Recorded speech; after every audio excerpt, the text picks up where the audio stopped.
And the Global Education Summit ended in the United Kingdom last week, with world leaders making 5-year pledges to support global partnership for education's work and help transform education systems in up to 90 countries and territories. Financing GPE 2021-2025 was a key moment for the global community to come together and support quality education for all children. At the summit, President Muhammadu Buhari pledged to increase the budget for the education sector by as much as 50% over the next 2 years and up to 100% by 2025 beyond the 20% global benchmark. This brings to mind the importance of investment in education for sustainable development. To have this conversation with us is Chair in Business and Sustainable Development at the University of Edinburgh, Professor Kenneth Amechi. Thank you very much, Professor Amechi, for joining us on the program. Good morning. Good morning, and thank you for having me. So, Sustainable Development Goal 4 is on education and aims to ensure inclusive and equitable quality education and promote lifelong learning opportunities for all. How close are we to this education goal, and what is the link between education and sustainable development? I think to answer the question, we may want to go back to the meaning of sustainable development itself, because sustainability has become a word that is bandied around these days. So we talk about sustainable economy, sustainable agriculture, sustainable finance, and so on and so forth. But sustainability in this case should be understood in the context of sustainable development, which means how we meet our needs today without necessarily compromising the ability of future generations to meet their own needs. So if you put it in that context, so it's broad and will incorporate both social, economic, and environmental issues. But most of the time these days is largely seen and framed as an environmental issue, especially by the global north. So I thought it would be nice to bring back the broad definition of sustainable development to enable us to situate education in it. So if the question is, to what extent can education contribute to the sustainable development goals or sustainable development in general, I would then argue that it is all about how education as culture building can help us grapple with the challenges of today and prepare us for tomorrow. All right, Prof. President Buhari at the summit promised to increase, budgetary allocation to education by 50% over the next 2 years. How feasible is this, and what impact will it make? The feasibility is something beyond me, because I don't know how much money Nigeria has at the moment. So if you say 50%, what does 50% mean in the true sense of it? But I would say investment in human capital is something that shouldn't be taken for granted. In some countries, they have up to 5% of their GDP overall invested in education. So, and throwing money at education, again, it might not necessarily be the entire problem. But we also need to ensure that the money trickles down, and the money also is able to solve the basic challenges of education in the country. And this will cut across education across different levels, from kindergarten to university. So I hope that the thinking behind the money would also be as robust as the problem presents. Now, you talked about investing in human capital development. Now, we know that education, of course, is critical to the development of human capital, just as you did mention. Now, how would you assess the quality of human capital here in Nigeria? And as a country, are we really investing enough in human capital development? We brag in the world today that Africa is a very young continent, and that's true. But the problem is that we may not be investing as much in education, or we may not be meeting the needs of education at the same pace we would like it to help us become a global power in the near future. So in that regard, I'm very skeptical about the investment in education in Nigeria and indeed in Africa. And if you look at the Nigerian context, yes, the government might be doing as much as they can, but one gets the impression that education is hardly a priority. And that for me is a problem. If you think also how the education sector in particular, the sort of skills we are attracting, because if you can't give what you don't have, really.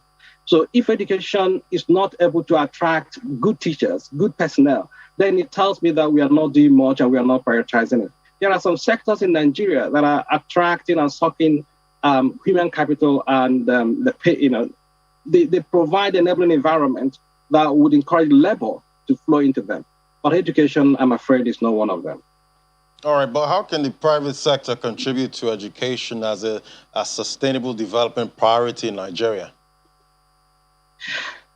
A very interesting question. And the private sector can contribute in many ways. The private sector can complement what the government is doing by becoming a provider of education. And you may see it in terms of private schools, or even private kindergarten, private primary schools, up to private universities. So the private sector can contribute in that regard by being entrepreneurs. The problem with that is that most people that go into education these days hardly see it as a social issue. They see it more as a place to make money. And if you have that mindset, it destroys the whole essence of building education or positioning education for cultural change. So for me, I think as much as we have a lot of private sector actors going into education, their intention and motivations need to be questioned. So, but if they're going into it and they see it as a social business and one that is there to contribute to social change, to culture building, then that's perfect. That's, on one hand, what businesses can do in terms of entrepreneurs. But businesses can also provide funding on the other hand. So, and I know a lot of companies in Nigeria that are involved in corporate social responsibility, and education is basically one of the top priorities they have. So, but it would be nice to see how much that can be tied to significant impact. So it's not just about getting involved in CSR and throwing money at problems, but also making sure that such investments are producing the kind of impacts we would like to see. And the other thing I want to mention very quickly is that many companies tend to go about it individually. It would be nice for us to come together. It would be nice to see these companies come together and collaborate and pursue collective impact. I think that's where the main challenge is. And if we're able to go beyond what we see in investment in education from an individual company's perspective and begin to think about the collective impact, I think there is a significant room for the private sector to play in that space. Now, for someone that you were born in Nigeria, you are a Nigerian, even though you don't live in Nigeria, and you've watched things unfold here in Nigeria, and you are in the education system, and I believe you went to a public school. Now, what do you think is responsible for the collapse of public schools in the country? Because now we're seeing private sectors coming into education, and it's now a booming enterprise, just as you mentioned. So why are we having the public schools collapsing as it is, and what can be done to reverse this trend? That's $1 million question, and if I got the answer, I'll become a millionaire overnight. So but if you ask me, what I would think is, one, we need to prioritize. I don't think education is celebrated enough. If I were in Nigeria, probably I wouldn't have gone into academia.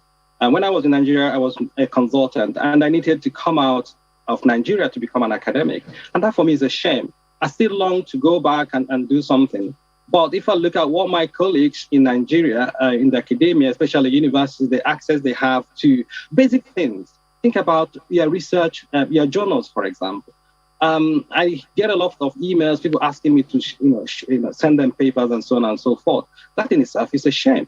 So I think the education sector has to be celebrated. And in order to celebrate it, we also need to prioritize it. And prioritization here also means that it needs to be reflected in our national budget in a way that shows we are very serious and committed to it. We also need to find ways to make the sector attractive to brilliant scholars, brilliant students. You can imagine a situation in Nigeria where some of our first-class students are attracted to remain in the university, do their postgraduate studies, and continue to teach in university. But today, the universities can't compete with oil and gas companies. They can't compete with the telecoms companies. They can't compete with the financial services sector. So you find people who are genuinely interested in academia, but because they need to meet their needs, they need to find other places, alternatives. And that, for me, is a major brain drain for the education sector. And we need to really make it attractive. I think that's my key question. And to do that, it needs to be properly resourced. And to resources, we need to prioritize it. All right, so education is on the concurrent list. How do we get the commitment of the states and local governments to the achievement of this aspiration? Well, the question is, I mean, the people there, people who are maybe governors or leaders of the local government, or to what extent do they value education? You can't give what you don't have. And I think the people also, as Nigerians, we need to start holding them to account. And we can't continue to, education is very critical to democracy in itself. And that's why you find in some countries, education is free up to the age of 18 and thereafter. Because without good education, you can't thoroughly participate in democracy. So what I find happening in our own situation is that we don't pay much attention to our elected politicians and leaders, and they can take us for a ride. So they're not investing in education. One way is to start to hold them to account. Even if they're not making it a priority, people can decide to prioritize education. And if they don't invest enough in education, we vote them out. Unfortunately, we can't do that because the stomach infrastructure is still very prevalent. And people, I guess, would like to have something in their stomach before they start entertaining poetry as an intellectual idea. Now, Prof, a quick one before I let you go. Let's look at the curriculum of schools. I don't know what your perspective is on the kind of curriculum we operate in our schools. Generally not really focused on skills development. We're talking about human capital development. And then we have the issue of technical and vocational education, how much of investment we are given to this aspect. There's always that tension about the purpose of education. So if I frame education as culture building, it should be holistic. If I frame education as just the production of skills for the industry, it raises the question again about, is it about the person, about developing the human person as one that flourishes in a sustainable society? Or are we just producing people for the industry? And if we're producing people for the industry, who should pay for it? Should it be the government or the beneficiaries, in this case, the industry actors? So for me, I would like to see a balance. And as Aristotle says, virtue lies in the middle. So it's about that balance. And in this case, if you're thinking of education, I would think of, I call it the 3H approach, where we train the hand, so thinking about your skills, but we also train the head, which is about the intellectual conversations you want people to have, but you also train the heart. And the heart is at the core of our humanity, where we're able to unleash emotions like kindness and good citizenship. So the three things, I guess, would need to be properly balanced in our curriculum. And we give people the breadth of education that then allows them to eventually specialize. So in the general system, you have the vocational training, but the vocational training doesn't start from kindergarten. So your primary school, your secondary school, you have that broad knowledge, broad awareness about human development in the true sense of it. Then if you're going to university, then you're able to choose whether you want to go to a technical school or one that is very much around the intellectual agenda. Right. All right, Prof. Thank you so much. Well said there. Professor Kenneth Amaechi is the Chair of Business Sustainable Development, University of Edinburgh. Thank you so much for your time on Business Morning. Thank you. All right. AFEX Commodities Market Update is next after the break. Do stay with us. This is Business Morning.